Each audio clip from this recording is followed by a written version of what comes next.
Hello friends, how you doing? Day 1414. I am at the Collingwood House Annex on Vanessa Avenue, right by Boundary. And guess what? Yes, I voted. So today is actually one of the advanced voting days. The final and official voting day is actually October 19th, which is 4 days away. But I like to try to always do the advanced voting day just in case. You never know what happens. So, yeah, so today is the provincial one. And it's very simple, very streamlined. There's a new voting process this year. So it's supposed to make things a lot more smoother and for more people to go a lot through quickly. So it's actually very quick. I walked in, grabbed the voting thing, made my declaration. There's only 3 people in my riding, so made my choice, sent it in, done. It took less than 2 minutes. It's okay. So it's very nice. And I was just like, you know what the funny thing is? At first I was like, is this federal or is this provincial? And so it happens every 4 years. And so I just asked them, and one of the volunteers wasn't even sure themselves.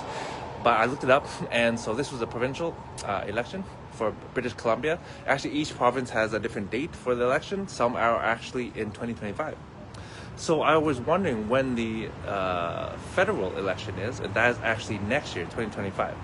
However, there was a poll conducted to see if Canadians want to have a federal election earlier, a year earlier in 2024 or ASAP.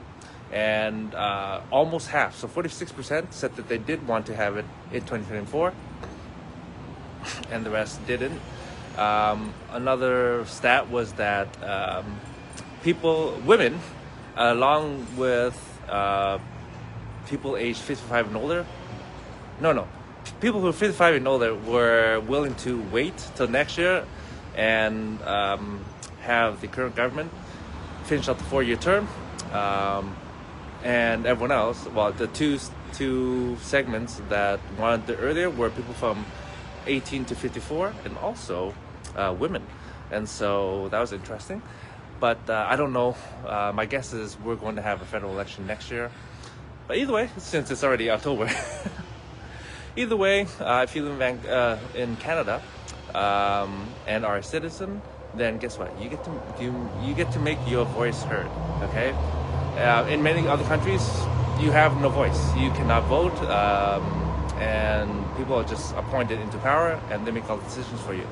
And so, I still, I said before, I still believe the government needs some, the voting. What's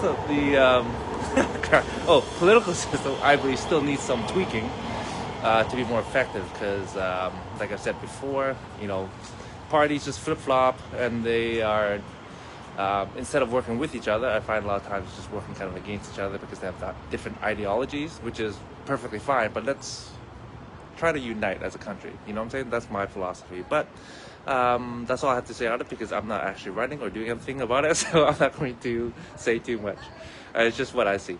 But anyways, if you do have the power to vote, definitely get out there and exercise your right to vote, my friends. If you don't, you